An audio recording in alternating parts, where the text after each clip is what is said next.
नमः हरिः ओम् जन्माद्यस्य यतोऽन्वयादितरतश्चार्तेषु विद्यस्पराट् तेने ब्रह्महृदायानि वयमुष्यं सूरयः तेजो वारिमृधां यथा विनिमय यतोदग्गोमशाधाम्ना स्वेन सदा निरतोगं सत्यं परं धीमहि सृष्टिस्थित्यप्यहेयानेजिदेवन्नमोक्षादस्मात् अस्य श्रीब्रह्मरुद्रप्रभुदेश्वरद्वेषवृत्तात्मकस्य विष्णोर्व्यस्ताः समस्ताः सकलगुणतिस्रशुभभेदः पूर्णानन्दाव्ययो गुरुपरमश्चिन्तयेतं महान्तम् आचार्यः पवनोऽस्माकम् आचार्याणि च भारते देवो नारायणश्रीशः देवी मङ्गलदेवताः आपादमूलपर्यन्तं गुरूणामात्मस्मरे तेन विघ्नाः प्रणश्यन्ति सिद्ध्यन्ति मनोरथाः पृथ्वीमण्डलमध्यस्थाः पूर्णबोधमतानुगाः वैष्णवा विष्णुर्या तन्नमस्ये गुरुं स्वच्छ सुदता अग्नसन्मङ्गलानि भवन्तु.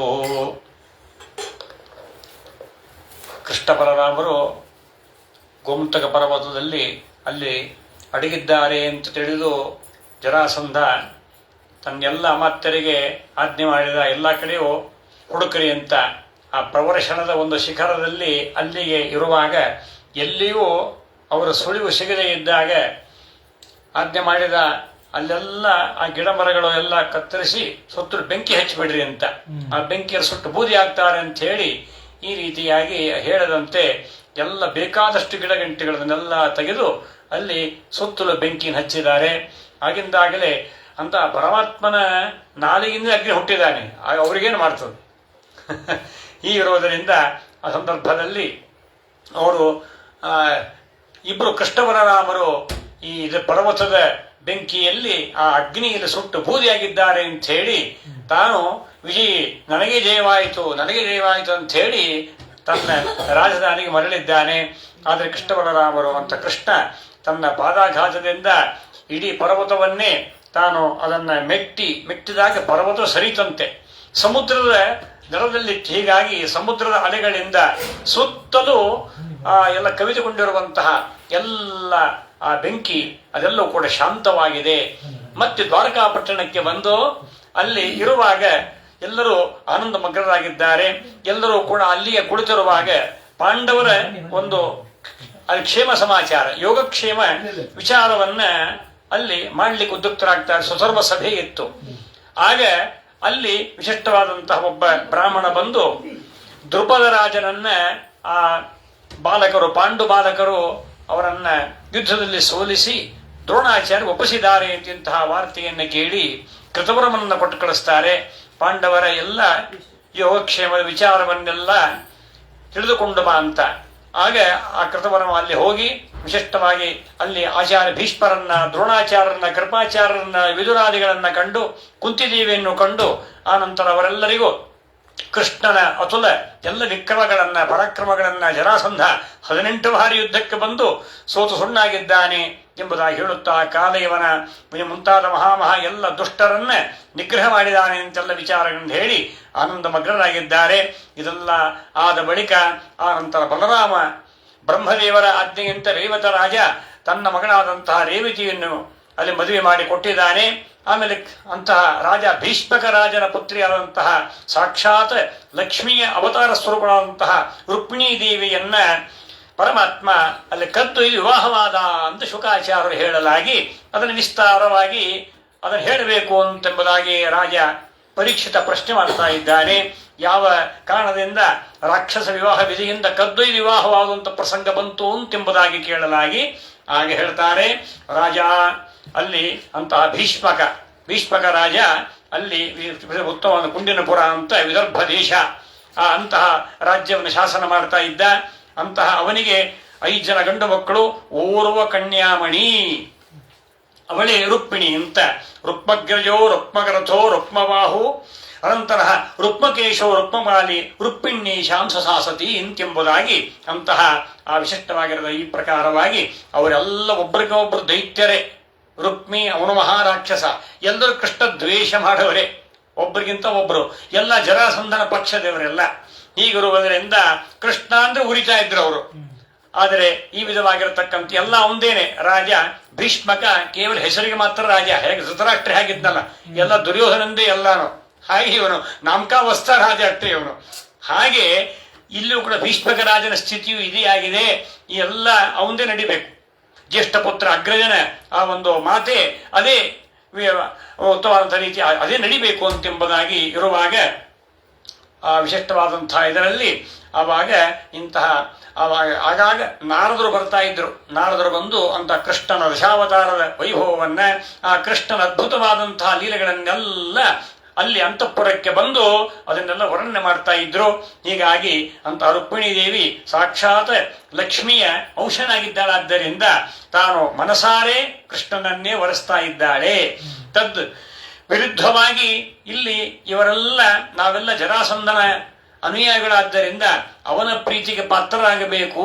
ಜರಾಸಂಧನ ಬಾಂಧವ್ಯ ನಮಗೆ ಇದ್ದರೆ ನಮಗೆ ಮುಂದೆ ಸಾಕಷ್ಟು ವಿಶಿಷ್ಟವಾದಂತಹ ಸಾಕಷ್ಟು ಎಲ್ಲ ಪ್ರಯೋಜನಗಳಿದೆ. ಆದ್ದರಿಂದ ಬೇಕಾದಷ್ಟು ರಾಜರನ್ನ 200ಕ್ಕೂ ಮೇಲ್ಪಟ್ಟು ಎಲ್ಲಾ ರಾಜರನ್ನೆಲ್ಲ ಬಂಧಿಗಳನ್ನ ಮಾಡಿದ್ದಾನೆ. ಅದೆಲ್ಲ ಅವನ ವಶ. ಆ ರಾಜರೆಲ್ಲ ಕೈಗೊಂಬೆ ಆಗಿದ್ದಾರಾದ್ದರಿಂದ ಜರಾಸಂಧನ ಒಂದು ಪಕ್ಷ ನಮಗಿದ್ದರೆ ನಾವು ನಿರಾತಂಕವಾಗಿ ಇರಬಹುದು ಅಂತ ಹೇಳಿ ಹೊಂಚ ಹಾಕಿ ಅವನ ಬಾಂಧವ್ಯವನ್ನು ಬೆಳೆಸಬೇಕಾದರೆ ಶಿಶುಪಾಲನೆ ಕೊಟ್ಟು ಮದುವೆ ಮಾಡಬೇಕು. ಶಿಶುಪಾಲ ಜರಾಸಂಧನಿಗೆ ಮಗನಿದ್ದಂತೆ ಅಷ್ಟು ಪ್ರೀತಿ ನೋಡ್ರಿ. ಶಿಶುಪಾಲ, ಸಾಲ್ವ, ಇವರ ದಂತವಕ್ತ, ಆ ನಂತರ ರುಕ್ಮಿ, ಇವ್ ದುಷ್ಟ ಚತುಷ್ಟೇರಂತೆ ಇವರೆಲ್ಲ ಒಬ್ಬರಿಗಿಂತ ಒಬ್ಬರು. ಹೀಗೆ ಈ ರೀತಿಯಾಗಿ ಅವರೆಲ್ಲ ಹೊಂಚ ಹಾಕಿ ಆ ಮೂಲಕವಾಗಿ ಸ್ವಯಂವರ ಅಂತ ನಾವು ಅದನ್ನ ನಿರ್ಣಯ ಮಾಡೋಣ ಅಂತ ಹೇಳುತ್ತಾ ಆ ರುಕ್ಮಿಣಿಯ ಒಂದು ಸ್ವಯಂವರ ಅಂತೆಂಬುದಾಗಿ ಹೇಳಿದ್ದಾರೆ. ರುಕ್ಮಿಣಿಯು ಕೂಡ ನಾವು ಏನ್ ಹೇಳ್ತೇವೆ ಅದನ್ನೇ ನೀನು ಪಾಲಿಸಬೇಕು, ಶಿಶುಪಾಲನಿಗೆ ಮದುವೆ ಆಗಬೇಕು ಅಂತ ಹೇಳಿ ಆ ಮೂಲಕವಾಗಿ ಕರಡು ಹಾಕ್ತಾ ಇದ್ದಾರೆ. ಆಗ ರುಕ್ಮಿಣೀ ದೇವಿ ಸಾಮಾನ್ಯ ಸ್ತ್ರೀಯಂತೆ ಊಟ, ತಿಂಡಿ, ನಿದ್ದೆ, ನೀರು ಎಲ್ಲವನ್ನು ಪರಿತ್ಯಾಗ ಮಾಡ್ತಾ ಇದ್ದಾಳೆ. ಆ ನಂತರ ಮನಸಾರೆ ಅಂತ ಕೃಷ್ಣನನ್ನೇ ತಾನು ವಿಶೇಷವಾಗಿ ವರಿಸಿದ್ದರಿಂದ ಒಂದು ವಿಶಿಷ್ಟವಾದಂತಹ ಒಂದು ಪ್ರೇಮ ಪತ್ರವನ್ನ ಅಲ್ಲಿ ಉಲ್ಲೇಖ ಮಾಡ್ತಾ ಇದ್ದಾಳೆ. ಅದು ಸಾಮಾನ್ಯವಾದ ಪತ್ರವಲ್ಲ, ಅದ್ಭುತವಾಗಿರತಕ್ಕಂತಹ ಅಂತಹ ಅವನ ಪರಮಾತ್ಮನನ್ನ ಮೆಚ್ಚಿಸಿಕೊಳ್ಳಬೇಕಾದರೆ ಭಕ್ತಿಯೇ ಪ್ರಧಾನ. ಆ ಭಕ್ತಿ ನವವಿಧವಾದಂತಹದ್ದಾಗಿದೆ. ಆ ನವವಿಧ ಭಕ್ತಿಯನ್ನ ಬಿತ್ತರಿಸುವ ಶ್ರೇಷ್ಠವಾದ ಪತ್ರ ಆ ರುಕ್ಮಿಣಿಯ ಪತ್ರ.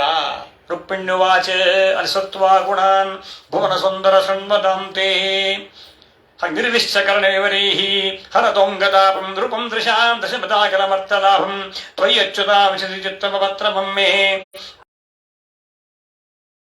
ನಿನ್ನ ಅನಂತಾನಂತ ವೈಭವ ಎಲ್ಲಾ ಗುಣಗಳನ್ನ ಕೇಳಿ ಕೇಳಿ ಮನನ ಮಾಡಿ ಮಾಡಿ ಮಾಡಿ ಮಾಡಿ ಆ ಕಿವಿಯ ಮೂಲಕವಾಗಿ ಅದು ಆ ದೇವರ ಕಥೆ ಅದು ಹೃದಯಕ್ಕೆ ಹೋಗಿ ಅಲ್ಲಿರುವಂತಹ ಎಲ್ಲ ತಾಪಗಳನ್ನು ಪರಿಹಾರ ಮಾಡಿ ಹರತಃ ಅಂಗತಾಪಂ ಎಂಬುದಾಗಿದೆ. ಪರಮಾತ್ಮನ ಮಹಿಮೆ ನಿರಂತರವಾಗಿ ಕಿವಿಯಿಂದ ಆಲಿಸಬೇಕು.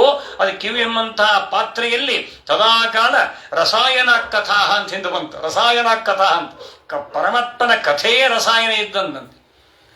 ರಸಾಯನ ಇದ್ದಂತೆ ಆ ಒಂದು ಸ್ವಾಮಿಯ ಅದ್ಭುತವಾದಂತಹ ಕಥೆ ಎಂಬ ಈ ಒಂದು ರಸಾಯನವನ್ನು ಕಿವಿ ಎಂಬಂತಹ ಪಾತ್ರೆ ನಿರಂತರ ಕುಡಿತಾ ಇದ್ರೆ ದೇಹದ ಎಲ್ಲ ತಾಪಗಳು ಎಲ್ಲವೂ ತೊಲಗತ್ತೆ. ಬುಡ ಸಹಿತ ಬೇರು ಸಹಿತ ಕಿತ್ತು ಹೋಗಿಬಿಡುತ್ತದೆ.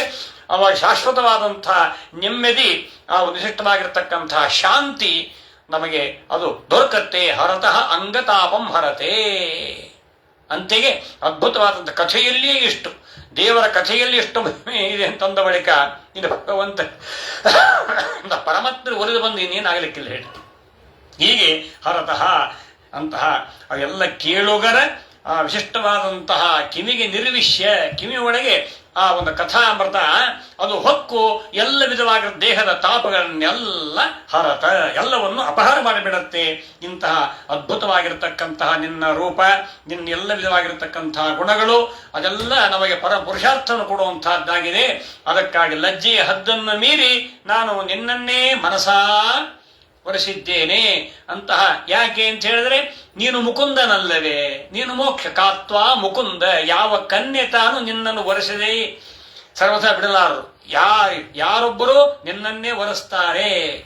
ನನಗೆ ಪತಿ ಆಗಬೇಕಾ, ಕೃಷ್ಣನೇ ಆಗಬೇಕು ಅಂತ ನಾನು ಮುಂದೆ ತಾನು ಮುಂದಂತಾರೆ.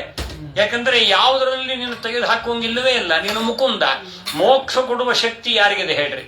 ಎಲ್ಲರಲ್ಲೂ ಬ್ರಹ್ಮಾದಿ ಎಲ್ಲ ದೇವತೆಗಳಿಗೆಲ್ಲ ಏನಿದೆ? ಅಹಂ ಭೋಗಪ್ರದೋ ವತ್ಸ ಮೋಕ್ಷದಷ್ಟು ಜನಾರ್ದನ. ನಾವೆಲ್ಲ ಆ ಭೋಗ, ಆ ಪದವಿ, ಅದು ಇದು ಎಲ್ಲ ಕೊಟ್ಟೆವು. ಆದರೆ ಮೋಕ್ಷ ದೃಷ್ಟಿಜನಾರ್ದನ, ಮೋಕ್ಷ ಕೊಡುವ ಸಾಮರ್ಥ್ಯ ದೇವರಿಗೆ ಮಾತ್ರ ಇದನ್ನು ಯಾರಿಗೂ ಇಲ್ಲ. ಅದಕ್ಕಾಗಿ ಮುಕುಂದ ಅವನು. ಅದಕ್ಕಾಗಿ ಮೋಕ್ಷಂ ದದಾದೇತಿ ಮುಕುಂದ. ನೀನು ಮುಕುಂದನಲ್ಲ, ಬ್ರಹ್ಮಾದಿ ಏಕಾಂತ ಭಕ್ತಾನ ನಿರುಪಾಧಿಕೇಷ್ಟರೇ ನಮಃ. ಬ್ರಹ್ಮಾದಿ ಸಮಸ್ತ ದೇವತೆಗಳಿಂದ ಆರಂಭ ಮಾಡಿಕೊಂಡು ಮುಕ್ತಿಯೋಗ್ಯರಿಗೆಲ್ಲ ಅದಕ್ಕಾಗಿ ನೀನು ಅವರಿಗೆಲ್ಲ ಮೋಕ್ಷವನ್ನ ಅನುಗ್ರಹ ಮಾಡುವಂಥವು ನೀನು ಅಂತಾರೆ. ಅದಕ್ಕಾಗಿ ಮುಕ್ತಾನಾಂ ಪರಮಾಗತಿ, ಭಗವಂತ ಮಾತ್ರ, ಇನ್ಯಾರೂ ಅಲ್ಲ. ಅಂತಹ ನಿನ್ನನ್ನ ಯಾರು ತಾನು ಬಿಡ್ಲಿಕ್ಕೆ ಸಾಧ್ಯ? ಯಾವುದೇ ಒಂದು ಕುಲ, ಶೀಲ, ರೂಪ, ವಿದ್ಯಾ, ವಯಸ್ಸು, ಐಶ್ವರ್ಯ, ಧಾಮ, ನೀನು ಸಮಾನ ಯಾರಿದ್ದಾರೆ? ಎಲ್ಲರಲ್ಲಿದ್ದಂಥ ಐಶ್ವರ್ಯ ನೀನೇ ಕೊಟ್ಟಿದ್ದು. ಇಂದ್ರಾದಿ ಎಲ್ಲ ಲೋಕಾಧಿಪತ್ಯ ನಿಂದೆ, ಬ್ರಹ್ಮಲೋಕ ಅದು ನಿಂದೆ, ಕೈಲಾಸ ಪದವಿ ನಿಂದೆ, ಕುಬೇರನ ಎಲ್ಲ ಸಂಪತ್ತಿ ಏನಿದೆ ಎಲ್ಲ ನಿಂದೇನೆ. ನಂದೇನೋ ಸ್ವಾಮಿ ನಿಂದೇ ಇದೆಲ್ಲವೂ ಅಂದ ಬಳಿಕ ಯಾರ್ದು ಸಂಪತ್ತು ಯಾರ್ದು ಗೊತ್ತೇ ಇಲ್ಲ. ಈಗಿರುತ್ತೆ, ಇನ್ನೂ ಕ್ಷಣಕ್ಕಿರಲ್ಲ. ನೀನು ಅವ್ಯಯ ನಿಧಿ, ಕರಗುವ ನಿಧಿ ಎಲ್ಲರ ಹತ್ರ ಇದೆ. ಆದರೆ ಪರಮಾತ್ಮ ಎಂದೆಂದಿಗೂ ಕರಗದ ನಿಧಿ. ಅದಕ್ಕಾಗಿ ನಿಧಿರ್ ಅವ್ಯಯ ಅಂತ ವಿಷ್ಣು ಸಹಸ್ರನಾಮದಲ್ಲಿ ಒಟ್ಟಿಗೆ ಇದೆ. ಎಂದೆಂದಿಗೂ ಕರಗದ ನಿಧಿ ಅಂದ್ರೆ ಪರಮಾತ್ಮನೇ, ಅದು ಅವನು ಶ್ರೀನಿಧಿ. ಲಕ್ಷ್ಮೀ ನಿವಾಸೆ ಜಗತಾಂ ನಿವಾಸೆ ಅಂತೆಂಬುದಾಗಿ ಅವ್ಯಯ, ನಾಶರಹಿತವಾಗಿರ್ತಕ್ಕಂಥ ನಿಧಿ ಅಂದ್ರೆ ಪರಮಾತ್ಮನೇ, ಅವನೇ ಶ್ರೀನಿಧಿ. ಸರ್ವಭೂತಾನ ಹೃದ್ದೇಶೇ ಅರ್ಜುನ ತಿಷ್ಠತಿ ಅಂದ ಬಳಿಕ ಅವ್ಯಯ, ಅನಾದಿ ಕಾಲ ಅನಂತ ಕಾಲದವರೆಗೂ ನೀನು ಶಾಶ್ವತ ಪ್ರಕಾರನಾಗಿದ್ದೀಯಪ್ಪ. ನಿನ್ನನ್ನ ಯಾವುದ್ರಲ್ಲಿ ಎತ್ತಿ ಹಾಕುವಂಗಿಲ್ಲ. ಅದಕ್ಕೆ ಸಮಗ್ರ ಐಶ್ವರ್ಯ, ಸಮಗ್ರ ವೀರ್ಯ, ಸಮಗ್ರ ಬಲ, ಜ್ಞಾನ, ವಿಜ್ಞಾನ ಎಲ್ಲ ಷಡ್ಗುಣಗಳು ಪರಿಪೂರ್ಣತೆಯ ನಿನ್ನಲ್ಲಿದೆ.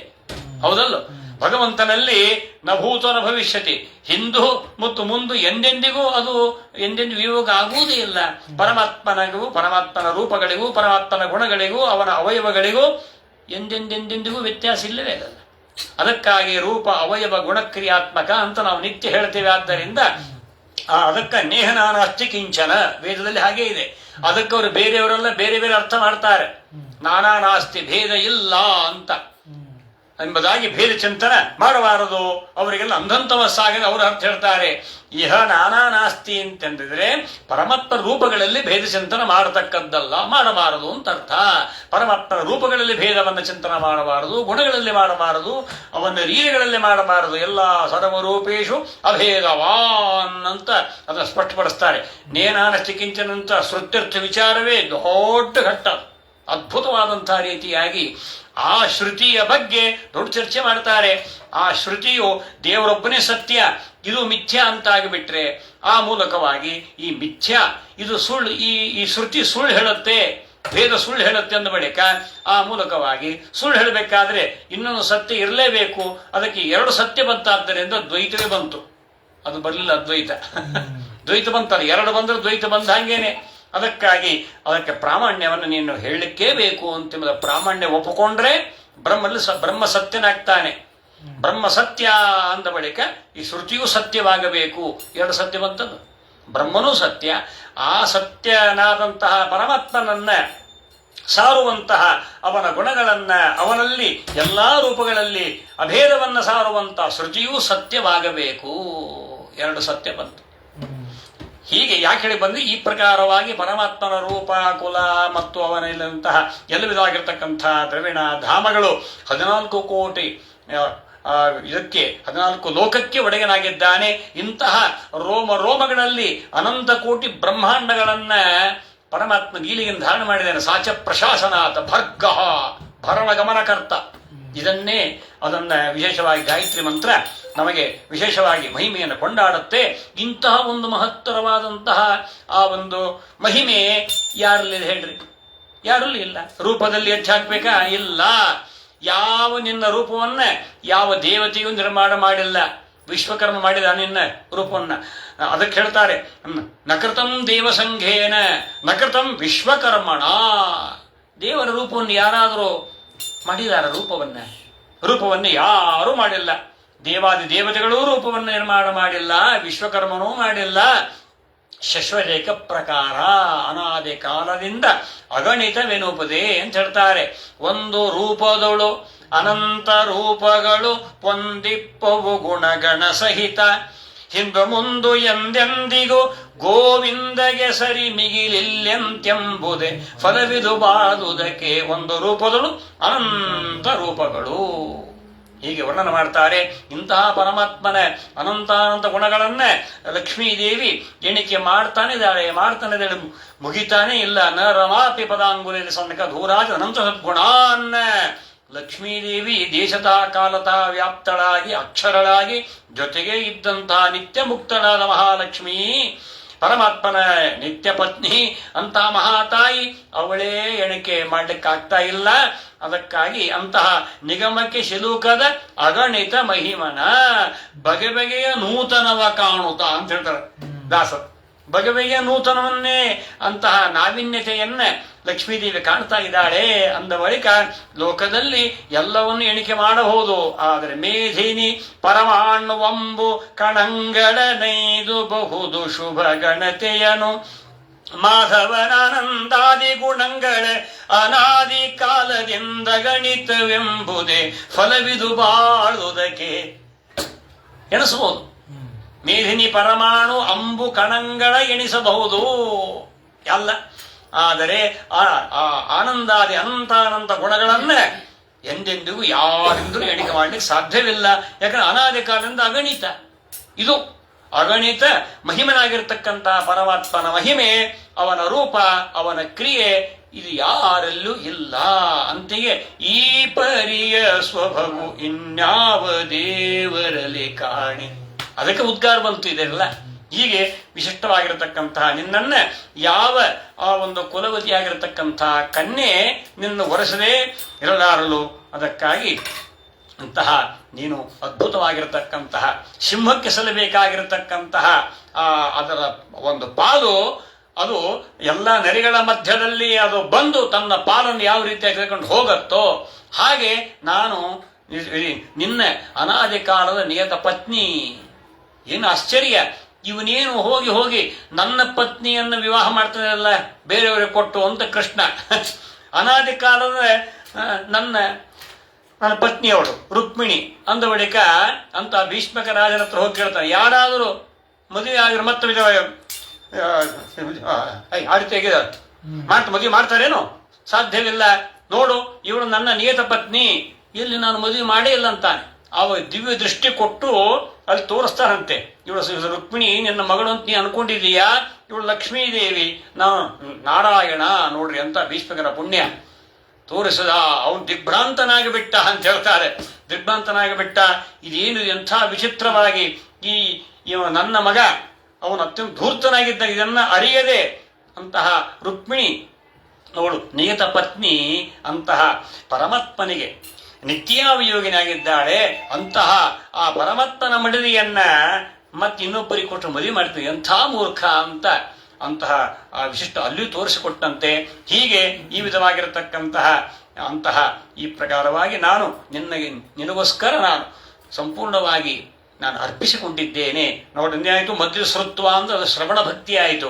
ಕಾತ್ವಾ ಮುಕುಂದ ಮಹತಿ ಎಂದು ಕೀರ್ತನ ಭಕ್ತಿ ಆಯಿತು. ಮುಕುಂದ ಮಹತಿ ಇದು ಕೀರ್ತನ ಭಕ್ತಿ, ಶ್ರವಣ ಕೀರ್ತನ.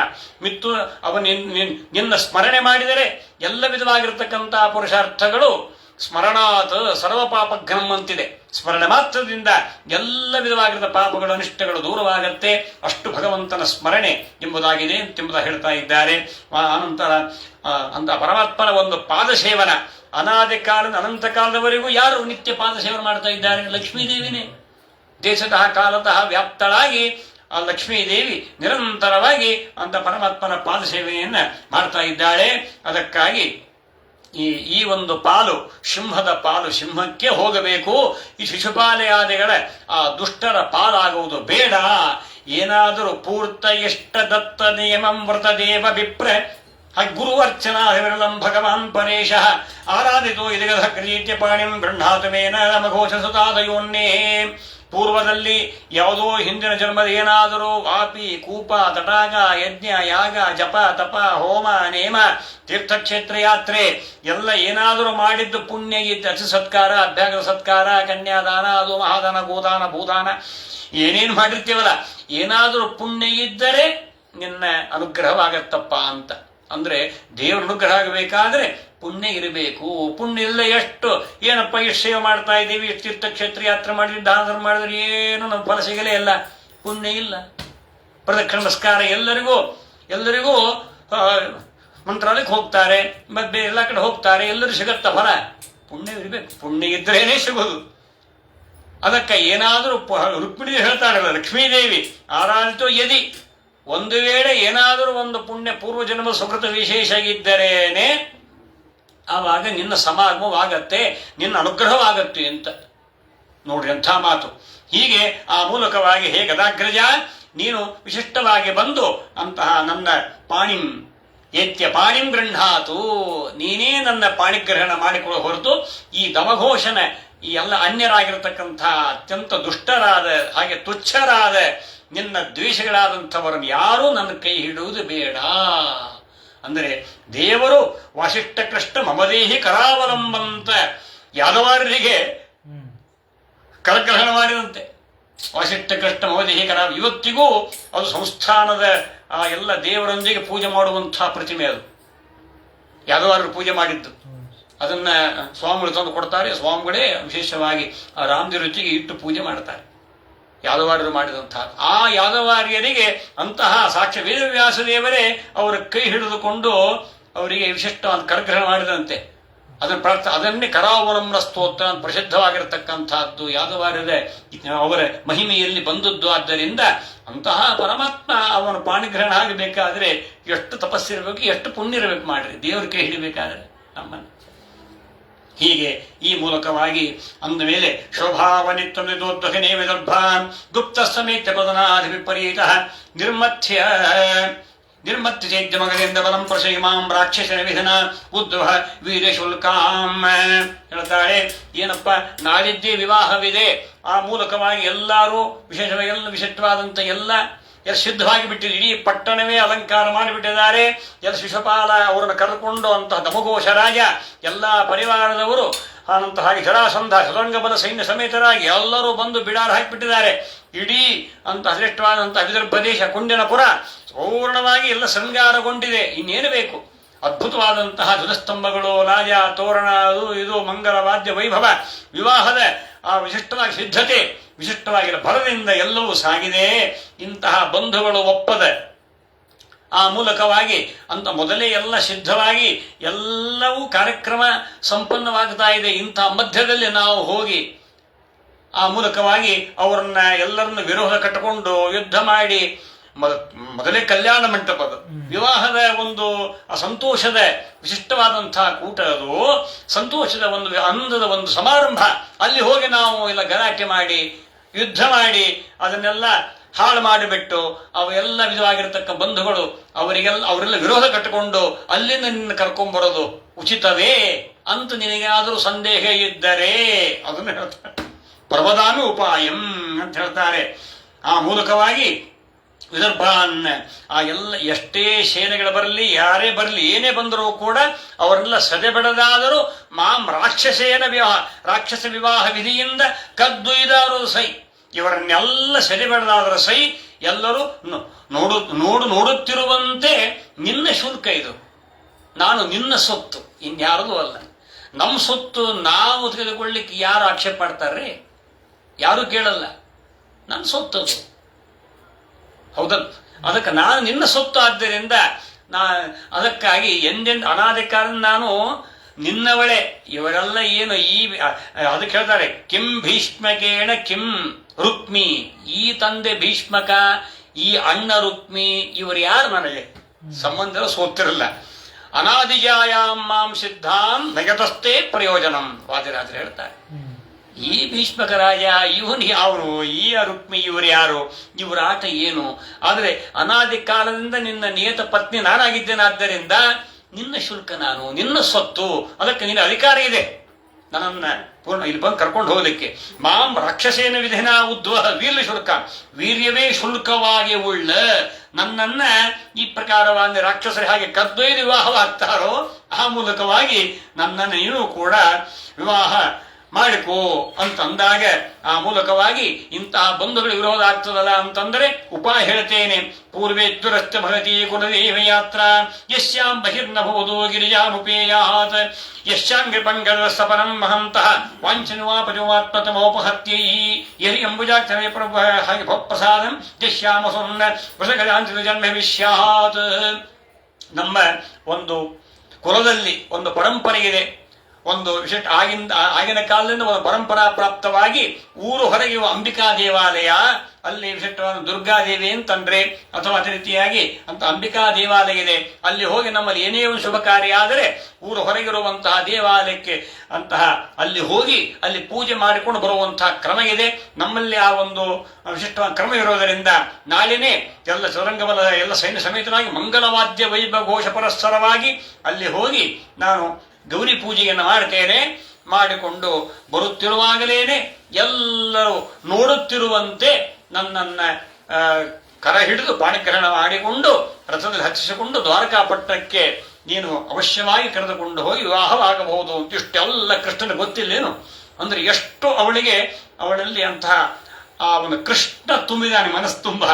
ಕೃಷ್ಣನೇ ಮನಃಪೂರ್ತಿ ಕೃಷ್ಣನೇ ಸರ್ವಸ್ವ ರುಕ್ಮಿಣಿ ದೇವಿ ಲಕ್ಷ್ಮೀ ದೇವಿಗೆ ಆ ಮೂಲಕವಾಗಿ ತನ್ನ ಎಲ್ಲಾ ಮನಸ್ಸಿನ ಎಲ್ಲ ಭಾವನೆಗಳನ್ನೆಲ್ಲ ಈ ಪತ್ರದಲ್ಲಿ ಬಿಂಬಿಸಿದ್ದಾಳೆ ಅಂತ ಅರ್ಥ. ಹೀಗೆ ಇದು ಸಖ್ಯ ಭಕ್ತಿ, ಇದು ಸಖ್ಯ ಭಕ್ತಿ. ಆ ನಂತರ ದಾಸ್ಯ ಭಕ್ತಿ ಅಂತ. ಯಾಕೆಂದ್ರೆ ಇದು ಯಶಾಂಗ್ರಿ ಪಂಗ ನಿನ್ನ ಪಾದ ಕಮಲದ ಪಾದದ ಎಲ್ಲಾ ಧೂಳಿಯ ಆ ಒಂದು ದರ್ಶನ, ಧೂಳಿಯಲ್ಲಿ ಸ್ನಾನ, ಆ ನಂತರ ಆ ವಿಶಿಷ್ಟವಾಗಿರ್ತಕ್ಕಂಥ ನಿನ್ನ ಪಾದಭೂತೆಯಾಗಿರ್ತಕ್ಕಂಥ ಪಾದೋದ್ಭೂತೆಯಾರು ಗಂಗೆ. ಆ ಗಂಗೆಯನ್ನೇ ಶಿರಸಾಧಾರಣ ಮಾಡಿದಂಥ ರುದ್ರಾದಿ ಎಲ್ಲ ದೇವತೆಗಳು ಅವರು ನಿರಂತರವಾಗಿ ಎಲ್ಲ ದಾಸರು, ಎಲ್ಲ ದೇವತೆಗಳು, ಎಲ್ಲ ಮಹಾತ್ಮರೆಲ್ಲ ಹೊರಲಾಡ್ತಾರೆ ನಿನ್ನಲ್ಲಿ. ಅಂತಹ ನಿನ್ನ ವಿಶಿಷ್ಟವಾಗಿರ್ತಕ್ಕಂತಹ ಆ ಒಂದು ಪಾದೋದಕವನ್ನ ಪ್ರತಿನಿತ್ಯವೂ ನಾವೆಲ್ಲ ನಿರ್ಮಾಲ್ಯವನ್ನ ರುದ್ರದೇವರು ಅನುಸಂಧಾನ ಮಾಡ್ತೀವಲ್ಲ ಪೂಜೆಯಲ್ಲಿ. ವಾಮಭಾಗೆ ಎಡಭಾಗದಲ್ಲಿ ಹರಿವಾಣದ ಬಂಗಾರದ ಆ ಒಂದು ಹರಿವಾಣವನ್ನು ತಲೆ ಇಟ್ಕೊಂಡಿರ್ತಾರಂತೆ, ಕಾಯ್ತಾ ಇರ್ತಾರಂತೆ. ಆ ನಿರ್ಮಾಲ್ಯವನ್ನೆಲ್ಲ ತೆಗೆದು ನಾವು ಅಲ್ಲಿ ಹಾಕ್ತೇವೆ. ಅದು ರುದ್ರದೇವರು ನಿತ್ಯ ಧಾರಣ ಮಾಡ್ತಾರಂತೆ, ಕಾಯ್ತಾ ಇರ್ತಾರಂತೆ. ಇದು ದಾಸ್ಯ ಭಕ್ತಿ. ಇದು ಹೀಗೆ ರುಕ್ಮಿಣಿಯ ಪತ್ರ ಎಂಥದ್ದು, ಅಂತಿಂಥ ಪತ್ರ ಅಲ್ಲ. ಇದು ಸಾಮಾನ್ಯ ಪ್ರೇಮ ಪತ್ರ ಅಲ್ಲ, ಇದು ಶ್ರವಣಾದಿ ನವವಿಧ ಭಕ್ತಿಯುಕ್ತವಾದಂತಹ ಪತ್ರ.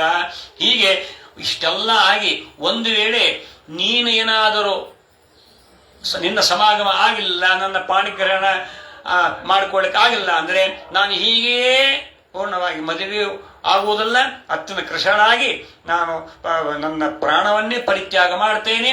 ಶತಜನ್ಮ ಭವಿಷ್ಯ 100 ಜನ್ಮ ಆದರೂ ಪರವಾಗಿಲ್ಲ, ನಿನ್ನನ್ನೇ ನಾನು ಪತಿಯನ್ನಾಗಿ ಹೊರಸ್ತಿದ್ದ ಆತ್ಮಸಮರ್ಪಣ, ಆತ್ಮನಿವೇದನ ಭಕ್ತಿ. ಹೀಗೆ ರುಕ್ಮಿಣಿಯ ಪತ್ರದಲ್ಲಿ ಬೇಕಾದಷ್ಟು ವಿಚಾರಗಳಿದೆ, ಅದು ಹೇಳ್ತಾ ಕೂತ್ರೆ ಮುಗಿಯುವುದಿಲ್ಲ. ಆದ್ದರಿಂದ ಆ ಮೂಲಕವಾಗಿ ಹೀಗೆ ವರ್ಷ ಕೃತಾಂಚಿತ ಜನ್ಮ ಭವಿಷ್ಯಾತ್ ತಾತ್ಪರ್ಯ ಏನು, ಮೋಕ್ಷ ಆಗಬೇಕಾದ್ರೆ 100 ಕಲ್ಪ ಸಾಧನ ಆಗಬೇಕು ಅಂತ. ಶತಜನ್ಮ ಭವಿಷ್ಯ 100 ಕಲ್ಪ ಸಾಧನ ಆದ್ರೇನೆ ಮೋಕ್ಷ. ಯಾರಿಗೂ ಗೊತ್ತು ಎಷ್ಟು ಕಲ್ಪ ಆಗಿದೆ, ಎಷ್ಟು ಇನ್ನು ಮುಂದೆ ಹಿಂದೆಷ್ಟಾಗಿ ಮುಂದೆ ಎಷ್ಟಾಗ್ತದೋ, ಇದೇ ಬರ್ತದೇನು ಗ್ಯಾರಂಟಿ ಇದೆ ಹೇಳ್ರಿ. 100 ಕಲ್ಪ ಸಾಧನೆ ಇದ್ರೇನೆ ಮೋಕ್ಷ, ಎಲ್ಲರಿಗೂ ಅದು ಸಾಧ್ಯವಿಲ್ಲ ಅಂತ ಅರ್ಥ. ಈ ರೀತಿಯಾಗಿ ಇಂಥ ಅದ್ಭುತವಾದಂತಹ ರಹಸ್ಯವಾದ ಸಂದೇಶವನ್ನ ಅದನ್ನ ವಿಶಿಷ್ಟವಾಗಿ ಅದನ್ನು ಬರೆದು ಯೋಗ್ಯನಾಗಿರ್ತಕ್ಕಂತಹ ಸುದೇವ ಅಂತ ಒಬ್ಬ ವಿಪ್ರೋತ್ತಮ, ಅವನು ವಿಶಿಷ್ಟವಾದಂತಹ ಒಳ್ಳೆ ಸಾತ್ವಿಕ ಭಕ್ತನಾಗಿದ್ದಾನೆ, ಉಪಾಸಕನಾಗಿದ್ದಾನೆ, ಪರಮಯೋಗ್ಯ. ಯಾರ್ಯಾರೋ ಆ ಪತ್ರವನ್ನ ಹೋಗಿ ಭೀಷ್ಮ ಕೊಟ್ಬಿಟ್ರೆ ಗತಿ ಏನು, ಹೋಗಿ ಹಾಗೆ ಜರಾಸಂದ್ರ ಕೊಟ್ಬಿಟ್ರೆ ಏನು ಗತಿ, ಶಿಶುಪಾಲನೆ ಕೊಟ್ಬಿಟ್ರೆ ಅವನ ಪಾಪ ಬಾಸಿಂಗ್ ಕಟ್ಟಿ ಕೂಡಿಸ್ಬಿಟ್ಟಿದ್ದಾರೆ. ಬಾಸಿಂಗ ಆಗಿದೆ, ವರಪೂಜೆ ಆಗಿದೆ, ಎಲ್ಲ ನಡೀತಾ ಇದೆ, ಸಂಭ್ರಮ ಎಲ್ಲ ನಡೀತಾ ಇದೆ. ಇಂತಹ ಪರಿಸ್ಥಿತಿ ಎದುರಾಗಿ ಬಿಟ್ಟಿದೆ. ಅವರೆಲ್ಲ ಹೊಂಚಾಗ್ತದೆ, ಯಾವಾಗ ಕೃಷ್ಣ ಬರ್ತಾನೋ ಏನು ಬರ್ತಾನೋ. ಕೃಷ್ಣ ಬಂದರೆ ಅವರಿಗೆ ಒಳಗಡೆ ಅವಕಾಶ ಕೊಡಬೇಡ್ರಿ, ಇನ್ನೇನು ಪ್ರವೇಶ ಮಾಡ್ತಿದ್ದ ಹಂಗೆ ಅವರ ಕತ್ತು ಹಿಡಿದು ಆಚೆಗೆ ತಳ್ಳಿಬಿಡಿ ಅಂತ ಕೆಲವರೆಲ್ಲ ಹಾಗೆಲ್ಲ ಹೇಳ್ತಾರಂತೆ. ಅವಾಗ ಜರಾಸಂಧ ಹಾಗೆಲ್ಲ ಮಾಡ್ಲಿಕ್ಕೆ ಹೋಗ್ಬೇಡ್ರಿ, ನೀವು ಕೈಕಾಲು ಮುರಿದು ಕೈಯ ಕೊಡ್ತಾನಷ್ಟೇ ಕೃಷ್ಣ. ನಾನೇ ಸಾಕ್ಷಿ ಅಂತಾನು. 18 ಬಾರಿ ಯುದ್ಧ ಮಾಡಿ ನಾನು ಪೂರ್ಣವಾಗಿ ಸೋತು ಮಣ್ಣಾಗಿದ್ದೇನೆ ಅಂದ ಬಳಿಕ ಅವನ ತಂಟೆ ಹೋಗ್ಬೇಡ್ರಿ, ಏನೋ ಬೇರೆ ಉಪಾಯ ಮಾಡ್ರಿ ಅಂತ. ಏನು ಉಪಾಯ ಮಾಡಬೇಕು ಅಂತ ಹೇಳಿದ್ರೆ, ಇಡೀ ತುಂಬಿದ ಆ ಕಲ್ಯಾಣ ಮಟ್ಟದಲ್ಲಿ ಒಂದು ಕುರ್ಚಿ ಖಾಲಿ ಇರಬಾರದು. ಕೃಷ್ಣ ಬಂದರೆ ಯಾರು ಎದ್ದು ನಿಲ್ಲಬಾರದು. ಮುಂದೆ ಜಮಖಾನೆ ಹಾಕಿರ್ತಾರೆ, ಎಲ್ಲ ಕಡೆ ನೋಡ್ರಿ ಜಮಖಾನೆ ಹಾಕಿರ್ತಾರೆ, ಎಲ್ಲ ಕಡೆ ಕುರ್ಚಿ ಇರ್ತದೆ, ಎಲ್ಲ ಸೀಟ್ ಫುಲ್ ಆಗ್ಬೇಕು. ಮುಂದೆ ಕೂಡ ಅವನಂತೂ ಕೇಳಿ ಕೂಡುದಿಲ್ಲ, ಅವನು ರಾಜಾಧಿರಾಜ. ಜಮಖಾನೆ ಹಾಸಿದ್ರು ಕೂಡ ಅಲ್ಲೇ ಕೂಡ್ಬೇಕಾದ್ರೆ ನಾನು ರಾಜ ಅಂತ ಕೃಷ್ಣ ನೋಡ್ತಾನೆ, ಒಂದೂ ಇರಲ್ಲ. ಅದಕ್ಕೆ ತಾನಾಗಿಯೇ ತಲೆ ಕೆಳ ಮಾಡ್ಕೊಂಡು ಅವಮಾನ ಆಗತ್ತೆ, ಅಲ್ಲಿಂದ ಹೋಗ್ತಾನೆ. ನೋಡಿ ಹಿಂಗೆಲ್ಲ ಹೊಂಚಾಕಿದ್ದಾರೆ. ಎಂಥ ಪರಿಸ್ಥಿತಿ ಅಲ್ಲಿರೋದೇ ಅಂತ ಕುರ್ಚಿಗಳು. ಆ ಮೂಲಕವಾಗಿ ಒಂದು ಕೈ ಇರಲ್ಲ, ಇನ್ನೊಂದು ಕಾಲೇ ಇರಲ್ಲ. ಬಹಳ ಎಚ್ಚರಿಕೆ. ಆ ಜಮಖಾನೆ ಅದು ಎಲ್ಲಿಂದ ಬಂದಿರ್ತದೋ ಯಾರಿಗೆ ಗೊತ್ತು. ಆ ಶಾಮಿಯಾನ ಎಲ್ಲಿ ಹೋಗಿರ್ತದೋ ಎಲ್ಲಿ ಬಂದಿರ್ತದೋ ದೇವರೇ ಬಲ್ಲ. ಹೀಗಾಗಿ ಇಂಥ ಪರಿಸ್ಥಿತಿ ಇರ್ತದೆ. ಅಂದ ಬಳಿಕ ಇಂಥದ್ದು ಅಂತ ಏನಕ್ಕೇನ ಪ್ರಕಾರೇಣ ಕೃಷ್ಣನಿಗೆ ಅವಮಾನ ಆಗಬೇಕು. ಕೃಷ್ಣ ಇಲ್ಲಿ ಸರ್ವಥ ಅವನು ಇಲ್ಲಿ ಬರಕೂಡುದು, ಹಾಗೆ ವ್ಯವಸ್ಥೆ ಮಾಡಬಹುದು. ಇಷ್ಟೆಲ್ಲ ವ್ಯವಸ್ಥೆ ಮಾಡ್ತಾರೆ ನೋಡ್ರಿ. ಸುತ್ತಮುತ್ತಲು ಒಳಗಡೆ ಇದೆ, ಕೃಷ್ಣ ಬರ್ತಾನೆ, ಒಳಗಡೆ ಭೀತಿ ಇದ್ದೇ ಇದೆ ಅಂತ ಅರ್ಥ. ಹೀಗೆ ಇದೆಲ್ಲ ಪತ್ರ ಅದನ್ನ ತೆಗೆದುಕೊಂಡು ದ್ವಾರಕಾಪಟ್ಟಣಕ್ಕೆ ಆ ವಿಪ್ರೋತ್ತಮನು ವಾಯು ಕೃಷ್ಣ ರುಕ್ಮಿಣಿಯರ ಅನುಗ್ರಹದಿಂದಲೇನೆ, ಲಕ್ಷ್ಮೀನಾರಾಯಣರ ಅನುಗ್ರಹ ಇದ್ರೆ ಅವರಿಗೆ ಇಚ್ಛೆ ಇದೆ. ಆದ್ದರಿಂದ ಆ ಇಚ್ಛೆ ಇದ್ದದ್ದಕ್ಕೆ ಕೃಷ್ಣನ ಬಳಿ ಹೋದಕ್ಕೆ ರುಕ್ಮಿಣೀದೇವಿ ಲಕ್ಷ್ಮೀದೇವಿ, ಆ ಲಕ್ಷ್ಮೀದೇವಿ ತಾನೇ ವಿಶೇಷವಾಗಿ ಅಂತ ಪರಮಾತ್ಮನ ಹತ್ರ ಇವನು ಕಳಿಸಬೇಕು ಅಂತ ಅವಳು ಸಂಕಲ್ಪ ಇದೆ. ಆ ಸಂಕಲ್ಪಕ್ಕೆ ವಿರೋಧ ಯಾವುದೂ ಇಲ್ಲವೇ ಅಲ್ಲ ತಾನೇ. ಅದಕ್ಕಾಗಿ ಅವರೆಲ್ಲ ಅಂತರ್ಯಾಮಿಗಳಾದ್ದರಿಂದ ಜಗತ್ತಿಗೆ ಮಾತಾಪಿತೃಗಳವರು ಕೇಳಬೇಕೆ, ಅದಕ್ಕೆ ಗೊತ್ತು. ಅದಕ್ಕಾಗಿ ಇವರೇ ಸರ್ವಸಮರ್ಥರು ಅಂತ ಹೇಳಿ ಕೊಟ್ಟು ಕಳಿಸ್ತಾ ಇದ್ದಾನೆ. ಅವರು ದ್ವಾರಕಾಪಟ್ಟಣಕ್ಕೆ ಬಂದಿದ್ದಾರೆ. ಅಲ್ಲಿ ಬಂದಾಗ ಸಂದರ್ಭದಲ್ಲಿ ಆವಾಗ ಬಂದಂತಹ ವಿಪ್ರೋತ್ತಮರನ್ನ ಬರಮಾಡಿಕೊಡ್ತಾನೆ ಶ್ರೀಕೃಷ್ಣ ಪರಮಾತ್ಮ. ಬಂದವರೇ ಆಸನ ಕೊಟ್ಟು ಅರ್ಘ್ಯಪಾದ್ಯಾದಿಗಳಿಂದ ಸತ್ಕಾರವನ್ನ ಮಾಡಿ, ಆ ನಂತರ ವಿಶಿಷ್ಟವಾದಂತಹ ಅದೇ ದೇವರಿಗೆ ನೈವೇದ್ಯ ಮಾಡಿ ಸಮರ್ಪಣೆ ಮಾಡಿ ಊಟವನ್ನು ಭೋಜನವನ್ನ ಮಾಡಿಸಿ ತಾಂಬೂಲ ಕೊಟ್ಟು ಹಾಸಿ ಕೊಟ್ಟು ಕಾಲು ಒತ್ತುತ್ತ ಆಮೇಲೆ ಬಂದ ಕಾರಣ ಏನು, ಇಷ್ಟು ದೂರ ಬಂದಿರಲ್ಲ, ದಾರಿ ಉದ್ದಕ್ಕೂ ರಾಜ ನಿಮ್ಮನ್ನ ಚೆನ್ನಾಗಿ ನೋಡ್ಕೋತಾ ಇದ್ದಾನ, ನಿಮ್ಮ ಎಲ್ಲ ಧರ್ಮ ಕರ್ಮಗಳು, ಯಜ್ಞ ಆಗದ ಕರ್ಮಗಳು, ಜಪತವ ಅನುಷ್ಠಾನ ಸಾಧನ ಯಾವುದು ತೊಂದರೆ ಇಲ್ಲದೆ ಆಗ್ತಾ ಇದೆಯಾ ಎಲ್ಲ ಕೇಳ್ತಾ ಇದ್ದಾನೆ ಕೃಷ್ಣ ಪರಮಾತ್ಮ. ನೋಡ್ರಿ, ಬಂದದ್ದು ಯಾಕೆ ಬಂದ್ರಿ, ಒಮ್ಮಿಲಿಗೆ ಪಾದದ ಕೂಡಲೇ ಒಮ್ಮಿಲಿಗೆ ಕೇಳಲಿಲ್ಲ. ಇಷ್ಟೆಲ್ಲ ಸತ್ಕಾರ ಮಾಡಿ ಆ ನಂತರ ಎಲ್ಲ ಉಪಚಾರಗಳು ಆಗಿಂದಾಗಲೇ ಅವರು ವಸ್ತ್ರದಲ್ಲಿ ಕಟ್ಟಿರುವಂತಹ ಆ ಪತ್ರವನ್ನು ಕೊಡ್ತಾರೆ.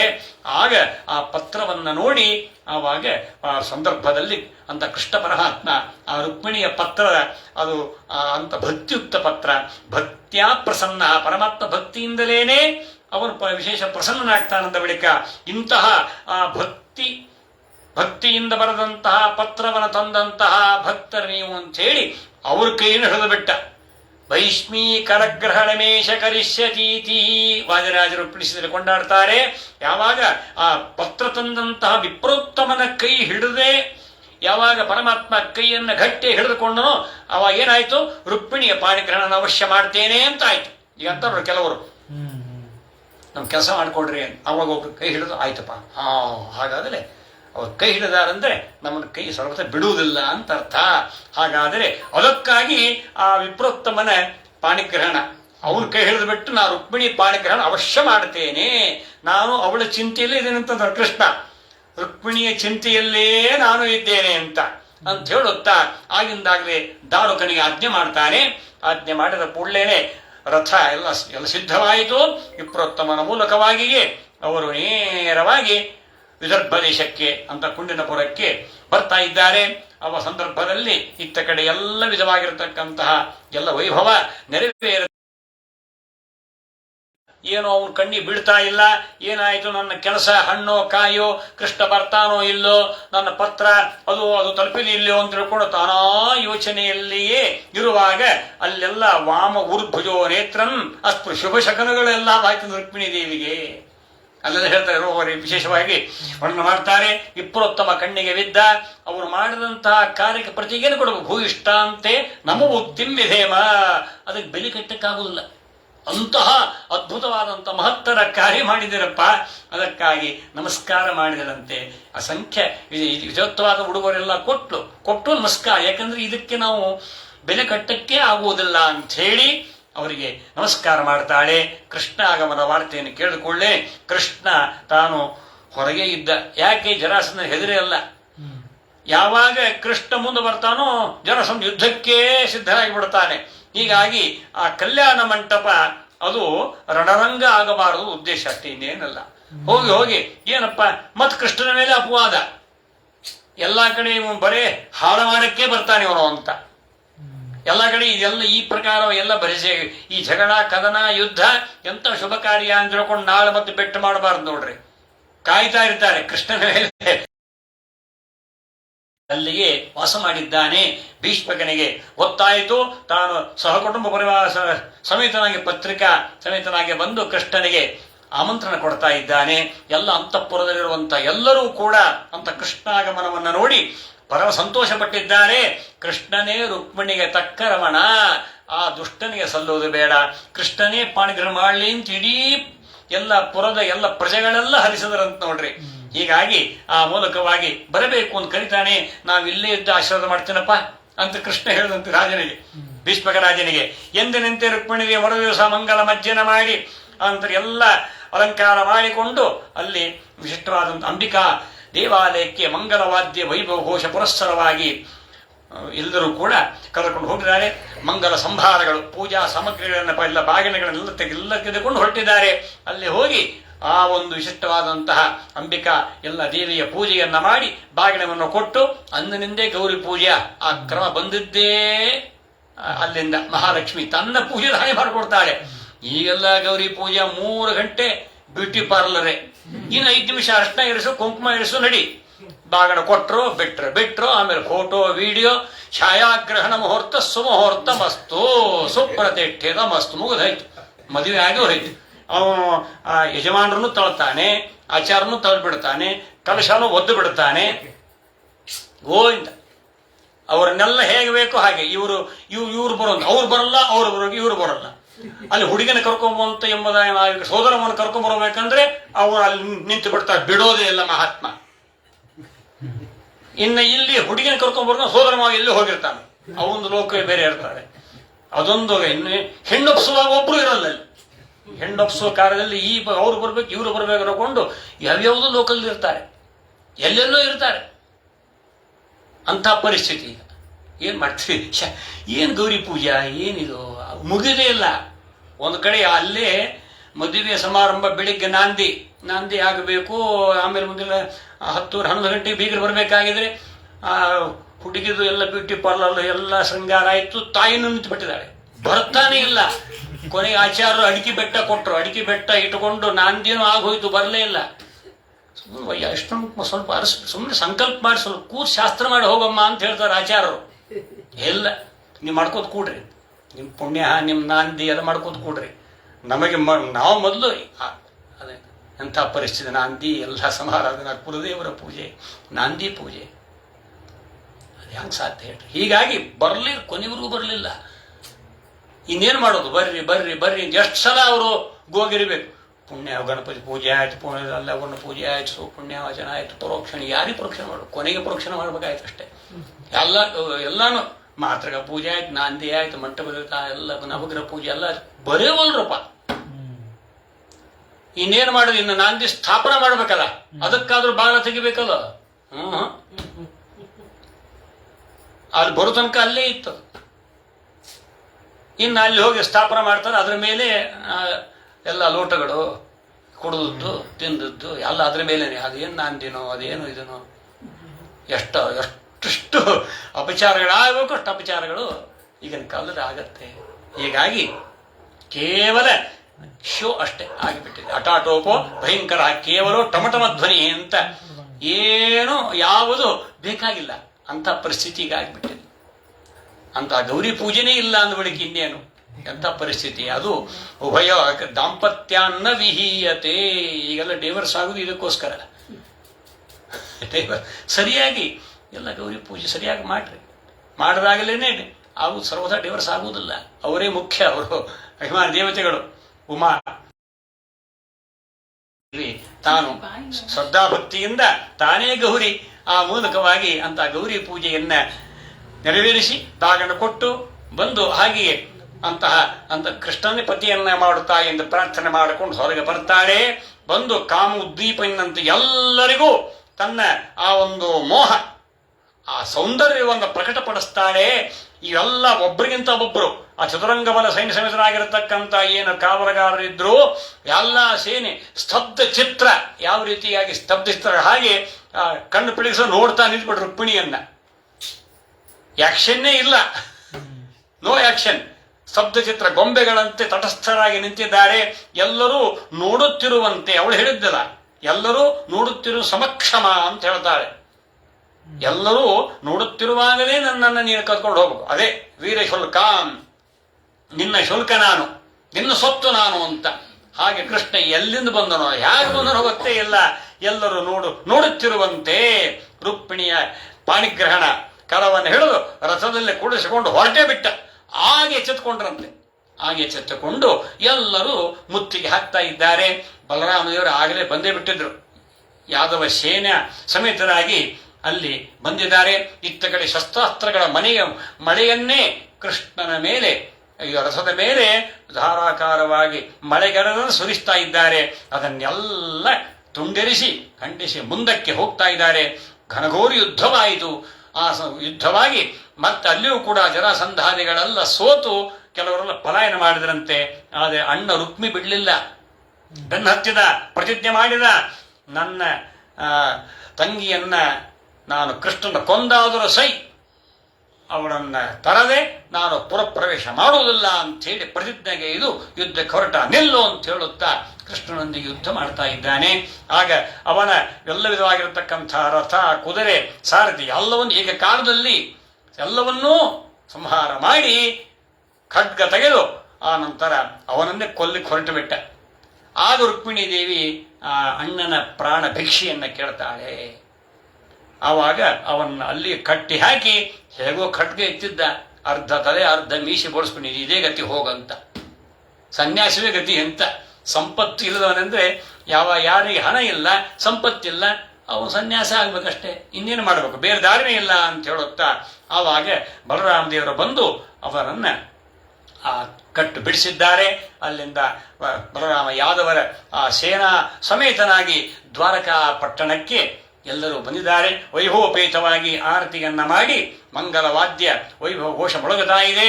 ಆ ಸಂದರ್ಭದಲ್ಲಿ ಶುಭ ಮುಹೂರ್ತದಲ್ಲಿ ಆ ಮೂಲಕವಾಗಿ ಎಲ್ಲರನ್ನು ಬರಮಾಡಿಕೊಂಡಿದ್ದಾರೆ. ಎಲ್ಲರೂ ಕೂಡ ಇಲ್ಲಿ ಕನ್ಯಾಪಕ್ಷ ವರಪಕ್ಷ ಎಲ್ಲರೂ ಸೇರಿದ್ದಾರೆ. ಆವಾಗ ಶುಭ ಮುಹೂರ್ತದಲ್ಲಿ ಅಂತಹ ರಾಜ ಭೀಷ್ಮಕ ಎಲ್ಲ ಕುಟುಂಬ ಎಲ್ಲ ಪರಿವಾರ ಸಮೇತ ಬಂದು ಸಾಲಂಕೃತ ಕನ್ಯಾದಾನವನ್ನ ಮಾಡ್ತಾ ಇದ್ದಾನೆ.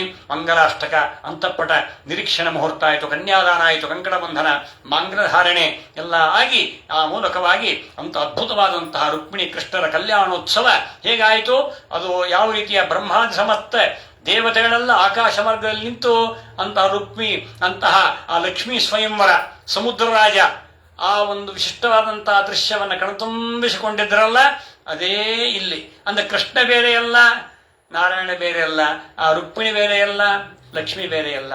ಅದಕ್ಕೆ ಹೇಳ್ತಾರೆ, ಅಲ್ಲಿ ಹೇಳ್ತಾರೆ ಅಂತಹ ದೃಷ್ಟ್ವಾ ಕೃಷ್ಣಂ ಶ್ರೀಯಪತಿಂ ಅಂತ ಇದೇ ವಾಕ್ಯ ಇದೆ. ರುಕ್ಮಿಣ್ಯ ರಮ್ಯೋಪೇತಂ ದೃಷ್ಟ್ವಾ ಕೃಷ್ಣಂ ಶ್ರೀಯಪತಿಂ ಮಹಾಮೋದ ಪುರೋಗಸಾಂ ದ್ವಾರಕಾಂಗಹೂದ್ರಾಜನ್. ದ್ವಾರಕಾ ಪಟ್ಟಣದಲ್ಲಿ ಮಹಾಮೋದ ಆ ಆನಂದ ಸಾಗರದಲ್ಲಿ ಎಲ್ಲರೂ ಕೂಡ ವಿಶೇಷವಾಗಿ ತಿರುಗಾಡ್ತಾ ಇದ್ದಾರೆ. ಬ್ರಹ್ಮಾದಿ ಸಮಸ್ತ ದೇವತೆಗಳ ಸಮಕ್ಷಮವಾಗಿ ಆ ಕೃಷ್ಣ ರುಕ್ಮಿಣಿಯ ಆ ಒಂದು ಕಲ್ಯಾಣ ಮಹೋತ್ಸವ, ಆ ಒಂದು ಲಕ್ಷ್ಮೀನಾರಾಯಣರ ಆ ಉತ್ಸವದಂತೆ ವಿಶೇಷವಾಗಿ ವಿಜೃಂಭಿಸ್ತಾ ಇದೆ, ಕಂಗೊಳಿಸ್ತಾ ಇದೆ. ಅಂತಹ ರುಕ್ಮಿಣಿ ಸಮೇತನಾದ ರುಕ್ಮಿಣಿ ಎಂಬ ಲಕ್ಷ್ಮೀ ಸಮೇತನಾಗಿರ್ತಕ್ಕಂತಹ ಕೃಷ್ಣಂ ಶ್ರೀಯಪತಿಂ ಅಂತ ಎಲ್ಲರೂ ನೋಡಿ ಪರಮಾನಂದ ಭರಿತರಾದರಂತೆ. ಪುಷ್ಪದ ಮಳೆಗೆರೆದು ವಿಶೇಷವಾಗಿ ಆನಂದ ಸಾಗರದಲ್ಲಿ ತೀರಾಡಿದರು ಅಂತ ಹೇಳುತ್ತಾ ಹೀಗೆ ಅಂತಹ ರುಕ್ಮಿಣಿ ಕೃಷ್ಣನ ಕಲ್ಯಾಣ ಮಹೋತ್ಸವವನ್ನು ಕೂಡ ವಿಶೇಷವಾಗಿ ಅದನ್ನು ವರ್ಣನೆ ಮಾಡಿದರು. ಆ ನಂತರ ಆ ಪ್ರದ್ಯುಮ್ನ ಕಾಮನೇ ಪ್ರದ್ಯುಮ್ನ ಅಂದ್ರೆ ಅದು ಕೂಡ ಅಲ್ಲಿ ಕೃಷ್ಣ ಕೈಲಾಸ ಬರೋದಕ್ಕೆ ಹೋಗಿ ತಪಸ್ಸು ಮಾಡಿದ ಅಂತ ವರ್ಣನೆ ಮಾಡ್ತಾರೆ. ತಪಸ್ಸು ಮಾಡಿದ್ದು ಲೋಕ ಶಿಕ್ಷಣಾರ್ಥವಾಗಿ ಹೊರತು ಮೊಮ್ಮಗನನ್ನ ನೋಡ್ಲಿಕ್ಕೆ ಹೋಗಿದ್ದಷ್ಟೇ ಹೊರತು ಇನ್ನೇನಲ್ಲ. ಲೋಕದಲ್ಲಿ ಮಕ್ಕಳಾಗಬೇಕು ಅಂತಂದವರು ಆ ಹರಿವಂಶ ಕಥಾ ಅದನ್ನ ವಿಶೇಷವಾಗಿ ಅದನ್ನು ಪಾರಾಯಣ ಮಾಡಬೇಕು, ಕಥಾ ಶ್ರವಣ ಮಾಡಬೇಕು. ಆಮೇಲೆ ಚಂಡಿಕಾ ಯಾಗ ಹೇಳ್ತಾರೆ, ಋತುದೇವರು ಉಪಾಸನೆ ಮಾಡಬೇಕು ಅಂತ ವಿಧಾನ ಇದೆ. ಅದನ್ನು ಲೋಕಕ್ಕೆ ತೋರಿಸಲು ಕೃಷ್ಣ ಹಾಗೆ ಮಾಡಿದ್ದು ಅಂತ ಅರ್ಥ. ಅದನ್ನು ಲಕ್ಷ್ಮೀ ಶೋಭಾನೆಯಲ್ಲಿ ವಾದಿರಾಜು ವರ್ಣನೆ ಮಾಡ್ತಾರೆ. ಹೀಗೆ ಅಂತಹ ಯಾಕಂದ್ರೆ ಆ ಕಾಮ ಅಂತಹ ಋತುದೇವರಿಂದಲೇನೆ ದಗ್ಧನಾಗಿದ್ದಾದ್ದರಿಂದ ತನ್ನ ಮಗನನ್ನ ಕೊಡು ಅಂತ ಕೇಳಿದಂತೆ. ಆ ಕಾಮನೇ ಪ್ರದ್ಯುಮ್ನ. ಆ ಪ್ರದ್ಯುಮ್ನ ಅವನು ವಿಶೇಷವಾಗಿ ರುಕ್ಮಿಣಿಯ ಇದರಲ್ಲಿ ಉದರದಲ್ಲಿ ಅವತಾರ ಮಾಡ್ತಾ ಇದ್ದಾನೆ.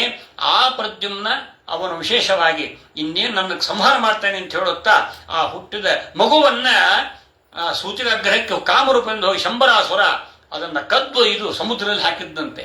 ಅದು ಒಂದು ಮೀನು ನುಂಗಿತ್ತಂತೆ. ಜಾಲಗಾರ ಅದನ್ನ ಅನೇಕ ಮೀನುಗಳನ್ನು ಹಿಡಿದಾಗ ಅದೊಂದು ಬಂತು.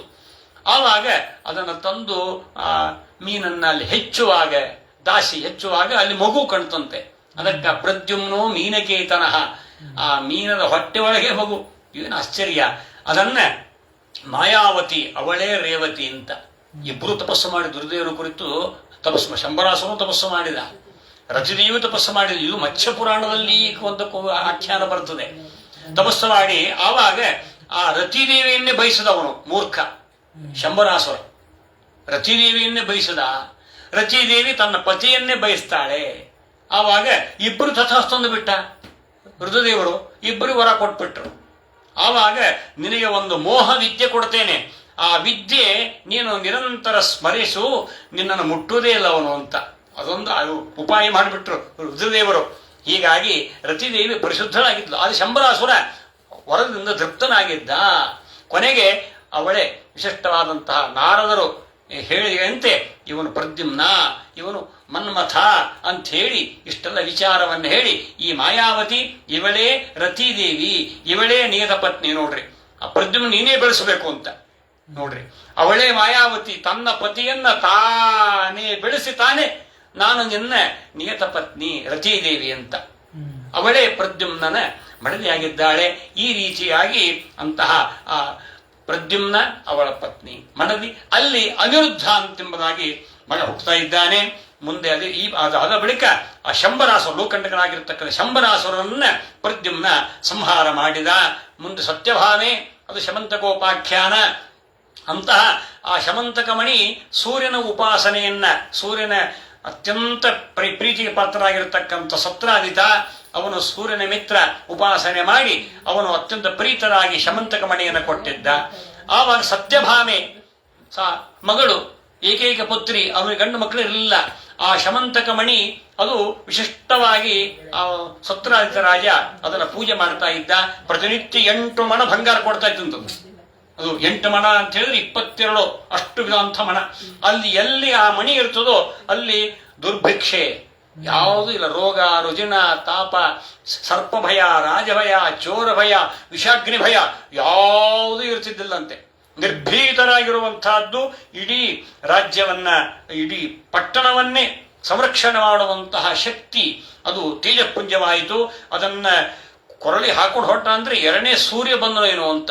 ಸತ್ರಾಜಿತ ರಾಜ ಅದನ್ನ ಕಂಠದಲ್ಲಿ ಹಾಕೊಂಡು ಬಂದ್ರೆ ಹೇಳಿದ್ರಂತೆ, ಎಲ್ಲ ದ್ವಾರಕಾಪಟ್ಟಣದಲ್ಲಿ ಅಲ್ಲಿ ಕೃಷ್ಣ ಎಲ್ಲ ಕುಳಿತಿರುವಾಗ ಸೂರ್ಯನನ್ನು ಭೇಟಿಗೆ ಬರ್ತಾ ಇದ್ದಾನೆ. ಅವನು ಸೂರ್ಯನಲ್ಲಪ್ಪ, ಅದು ಶಮಂತಕ ಮಣಿ, ಸೂರ್ಯನಂತೆ ಹೊಳಿತಾ ಇದೆ ಅಂತ. ಅವನು 2ನೇ ಸೂರ್ಯ, ಅಷ್ಟು ಪ್ರಭೆ ಇದ್ದಂಥದ್ದು. ಅದನ್ನ ಹಾಕೊಂಡು ಹೊರಟ ಅಂದ್ರೆ ಯಾವ ಇವರು ಶತ್ರುಗಳು ಅವನು ಮುಂದೆ ನಿಲ್ಲಕ್ಕೆ ಸಾಧ್ಯವಿಲ್ಲ. ಇವನಿಗೆ ಜಯ ಆಗ್ತಾ ಇತ್ತು, ಭೇಟಿಗೆ ಹೋಗ್ತಾ ಇದ್ದ. ಪ್ರತಿನಿತ್ಯವೂ ಅದ್ಭುತ ಬೇಕಾದಷ್ಟು ಬಂಗಾರ ಚಿನ್ನ ಕೊಡ್ತಾ ಇತ್ತು. ಹೀಗಾಗಿ ಅದರ ವಿಚಾರ ಎಲ್ಲ ಕಡೆಯೂ ಪಸರಿಸಿತ್ತು. ಅಂತಹ ಆ ಶಮಂತಕ ಮಣಿ ಅದರ ವಿಚಾರ ಪ್ರಭೆ ಎಲ್ಲ ಕೇಳಿ ಆವಾಗ ಎಲ್ಲರೂ ಹೇಳಿದ್ರು, ಇದು ಅವನು ಮನೆಯಲ್ಲಿ ಇದ್ದು ಬಿಟ್ರೆ ಏನು ಉಪಯೋಗ, ರಾಜ್ಯಕ್ಕೆ ರಾಜನೇ ಕೊಟ್ಬಿಟ್ರೆ ಇಡೀ ಲೋಕಕ್ಕೆ ಒಳ್ಳೇದಾಗತ್ತೆ ಅಂತ ಎಲ್ಲರೂ ಒಂದು ಅಭಿಪ್ರಾಯ ಕೊಟ್ರು. ಆವಾಗ ಯಾರಿಗೂ ಧೈರ್ಯ ಇರಲಿಲ್ಲ. ಕೃಷ್ಣ ಹೋಗಿ ಕೇಳಿದ, ನೋಡಪ್ಪ, ನಿನ್ನ ಮನೆಯಲ್ಲಿ ಇರೋಕ್ಕಿಂತ ರಾಜನೇ ಕೊಟ್ರೆ ಇಡೀ ರಾಜ್ಯಕ್ಕೆ ಒಳ್ಳೇದಾಗತ್ತಪ್ಪ. ಅದಕ್ಕೆ ಎಲ್ಲರಿಗೂ ಬೇಕಾದ ಸಮೃದ್ಧಿ, ಎಲ್ಲರಿಗೂ ದುರ್ಭಿಕ್ಷ, ಯಾರು ಅಪೇಕ್ಷೆ ಪಡ್ತಾರೆ ಹೇಳ್ರಿ, ಎಲ್ಲ ಸುಭಿಕ್ಷೆ ಇರಬೇಕೆಲ್ಲ ಕಡೆನೂ ಅಂತಂದಾಗ ಅಲ್ಲಿ ಸಾಧ್ಯವೇ ಇಲ್ಲ, ಕೊಡೋದೇ ಇಲ್ಲ ಅಂತ ಹೇಳ್ಬಿಟ್ಟಿದ್ದ. ಸರ್ವಥಾ ಕೊಡೋದು, ನಾನು ಅದನ್ನ ವಿಶೇಷವಾಗಿ ಪಡೆದಿದ್ದೇನೆ ಅಂತ ಹೇಳಿ ಈ ಪ್ರಕಾರವಾಗಿ ಲೋಭದಿಂದ, ಸುವರ್ಣ ಲೋಭದಿಂದ ಕೃಷ್ಣ ಕೇಳಿದಾಗಲೂ ಕೂಡ ಸತ್ರಾಜಿತ ರಾಜ ಕೊಡಲಿಲ್ಲ. ಮುಂದೆ ಕಳೆದ ನಂತರ ಅವನ ಸಹೋದರ ತಮ್ಮ ಪ್ರಸೇನ ತಾನು ಅದನ್ನ ಕಂಠದಲ್ಲಿ ಹಾಕೊಂಡು ಕುತ್ತಿಗೆಗೆ ಹಾಕೊಂಡು ಯುದ್ಧ ಕೆಲವರನ್ನು ಯಾದವರ ಸೈನ್ಯ ಕರೆದುಕೊಂಡು ಬೇಟೆಗಾಗಿ ಹೊರಟ. ಬೇಟೆ ಆಡುತ್ತಾ ಇರುವಾಗ ಸಿಂಹ ಆಕ್ರಮಣ ಮಾಡಿ ಅವರನ್ನ ಕೊಂದಿತು. ಬಾಯಲ್ಲಿ ಕಚ್ಚಿಕೊಂಡು ಆ ಶಮಂತಕ ಮಣಿಯನ್ನು ಕತ್ಕೊಂಡು ಹೋಗ್ತಾ ಇದೆ. ಎಲ್ಲ ದೇವರ ಪೇರ ನೋಡ್ರಿ.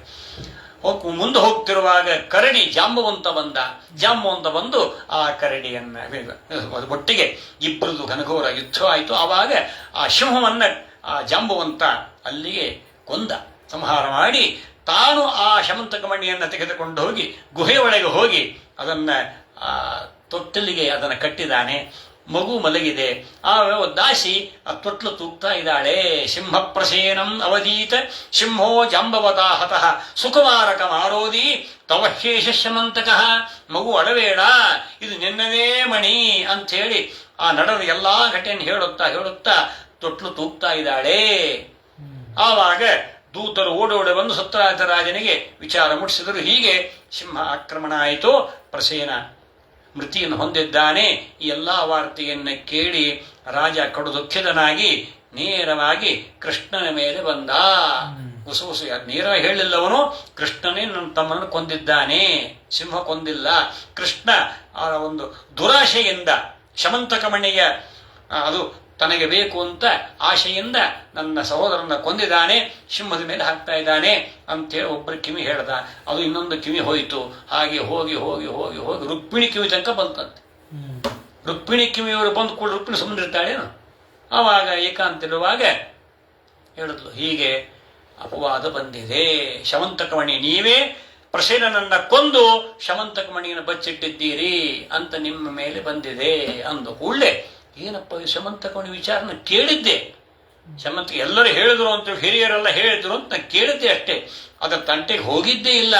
ಆದರೆ ಇದು ಅಪವಾದ ಬಂದಿದೆ, ಎಲ್ಲ ಕಡೆ ಪುಂಖಾನುಪುಂಖವಾಗಿ ಕರ್ಣೋಪಕರಣವಾಗಿ ಈ ವಿಚಾರ ಎಲ್ಲ ಕಡೆ ಬಿದ್ದಿದೆ. ಆದರೆ ಬಂದ ಈ ಅಪವಾದವನ್ನು ಪರಿಹಾರ ಮಾಡಿಕೊಳ್ಳೇಬೇಕು ಅಂತ ಹೇಳುತ್ತಾ ಆವ ಕೃಷ್ಣ ಕೆಲವು ಪ್ರಮುಖ ಯಾದವರನ್ನು ಕರೆದುಕೊಂಡು ಆ ಶಮಂತಕಮಣಿಗೆ ಪತ್ತೆಗಾಗಿ ಹೊರಟ.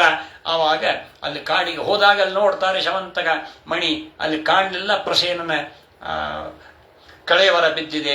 ಅಲ್ಲಿ ಮುಂದೆ ನೋಡ್ತಾನೆ, ಅಲ್ಲಿ ಸಿಂಹದ ಹೆಜ್ಜೆ, ಸಿಂಹ ಸತ್ತು ಅದಕ್ಕೆ ಹೊರತು ಅಲ್ಲಿ ಸಿಂಹ ಅಲ್ಲಿ ಅದು ಕೂಡ ಮರಣ ಶೈಯಲ್ಲಿ ಅದು ಕೂಡ ಬಿದ್ದಿದೆ. ಮುಂದೆ ನೋಡ್ತಾನೆ, ಅಲ್ಲಿ ಕರಡಿ ಹೆಜ್ಜೆಗಳು ನೋಡಿ, ಪತ್ತೆದಾರಿ ಕಾದಂಬರಿ ಇದ್ದಾಗೆ ಇದೆ. ಇದು ಪತ್ತೆದಾರಿ ಹೇಗೆ ಹಿಡ್ಕೊಂಡು ಹೋಗ್ತಾಳೆ ನೋಡ್ರಿ, ಹಾಗೆ ಆ ಕರಡಿಯ ಹೆಜ್ಜೆಯ ಮೂಲಕವಾಗಿ ಹೋಗ್ತಾಳೆ. ಗುಹೆಯವರೆಗೂ ಹೋಗಿದೆ. ಗುಹೆ ಯಾರು ಹೋಗ್ಬೇಕು ಒಳಗಡೆ? ನಾನು ನಾನು ನಾನು ನಾನು ಯಾರಿಗೂ ಧೈರ್ಯ ಸಾಕಾಗ್ತಾ ಇಲ್ಲ. ಕೃಷ್ಣ ಹೇಳಿದ, ನಾನು ಹೋಗ್ತೇನೆ, 12 ದಿನ ನೀವು ಇಲ್ಲಿ ಕಾಯ್ತಾ ಇರ್ರಿ ಅಂತ, ನಾನು ಬರ್ತಂಗ ನೀವು ಕಾಯ್ತಾ ಇರ್ರಿ ಅಂತ ಹೇಳುತ್ತಾ ಗುಹೆಯೊಳಗೆ ಪ್ರವೇಶ ಮಾಡಿದ.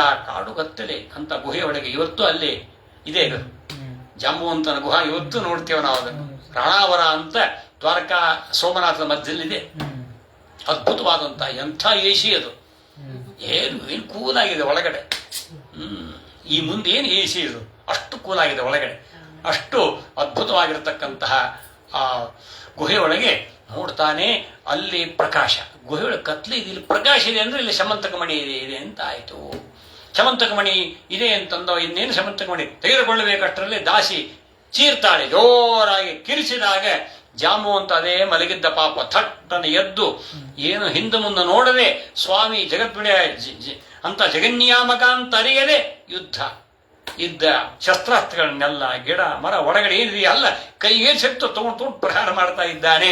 ಯುದ್ಧ ಆಯಿತು, ಒಂದಲ್ಲ ಎರಡಲ್ಲ, ಕೆಲವರು 15 ದಿನ ಹೇಳ್ತಾರೆ, ಕೆಲವು 28 ದಿನ ಅಂತ ಕೆಲವು ಕಡೆ ಇದೆ.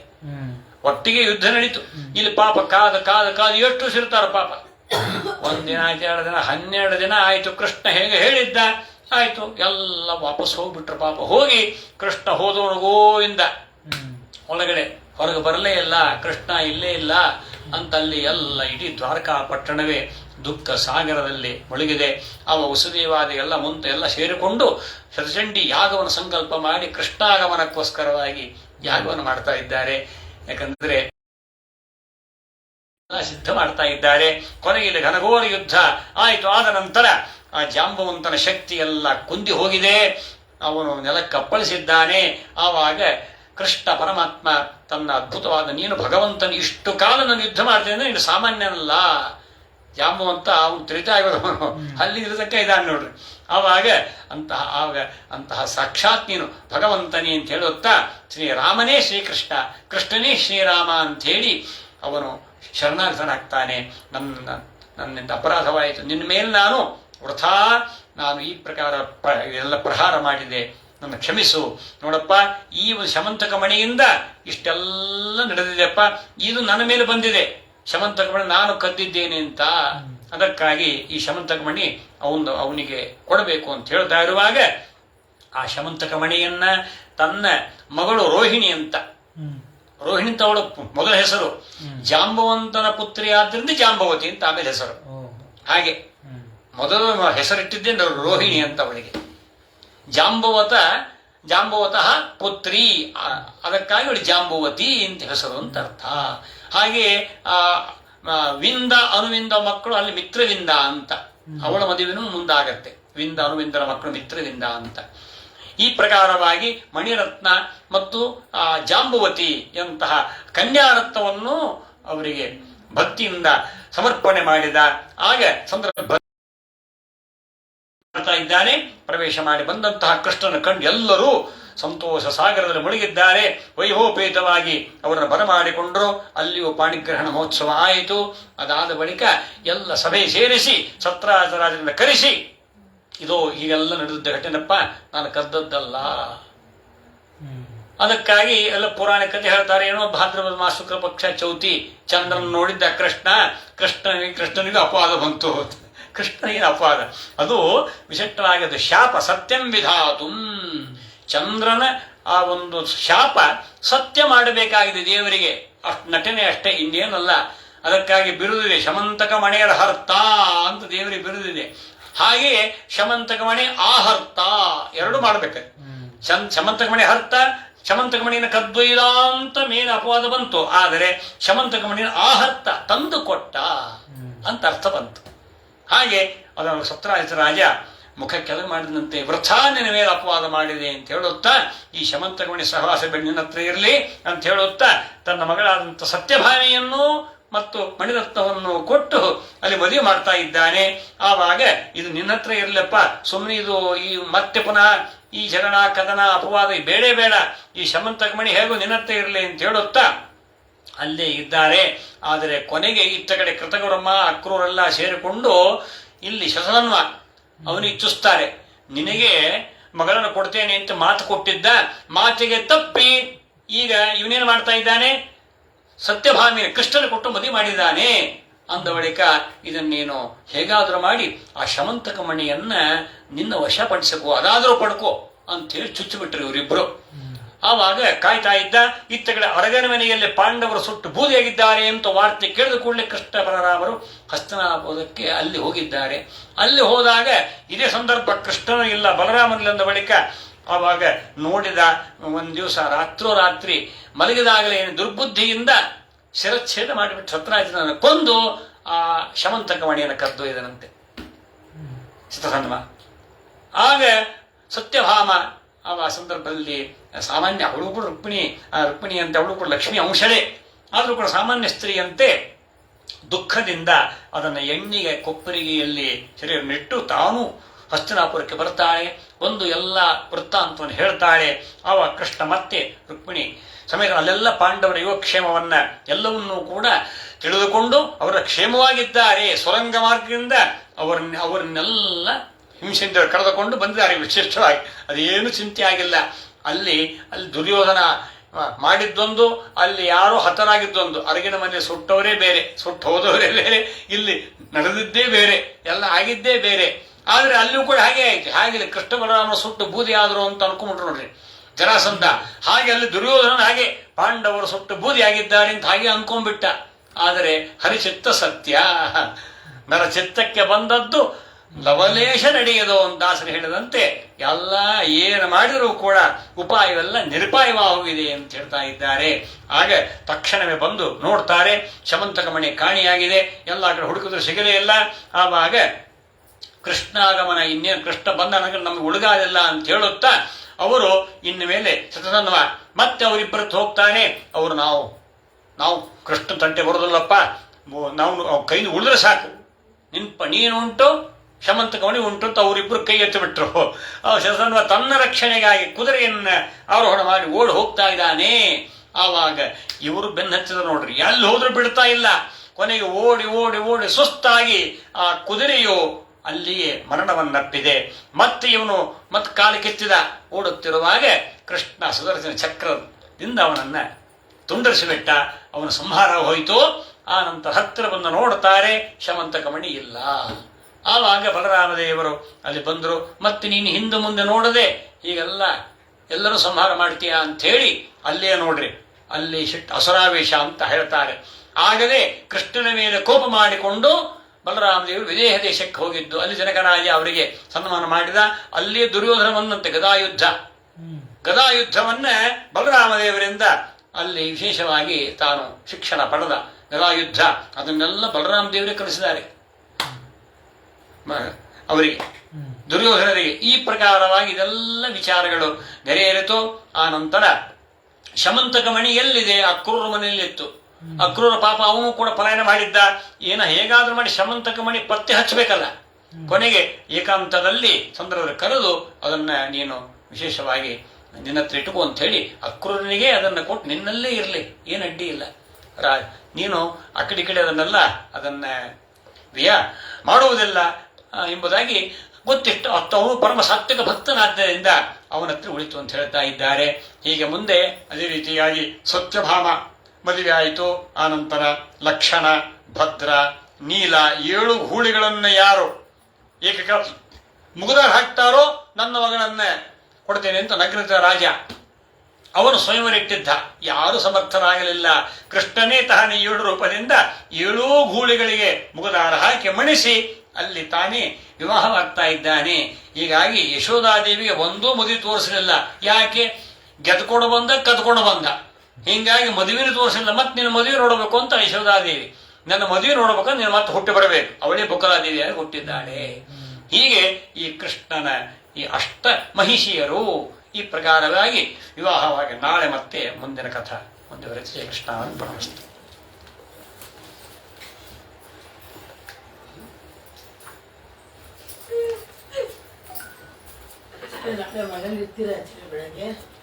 ಏಕಾದಶಿ ಇರ್ತೀರಾ? 7:30 ಅಷ್ಟು ಬರ್ತೀವಿ.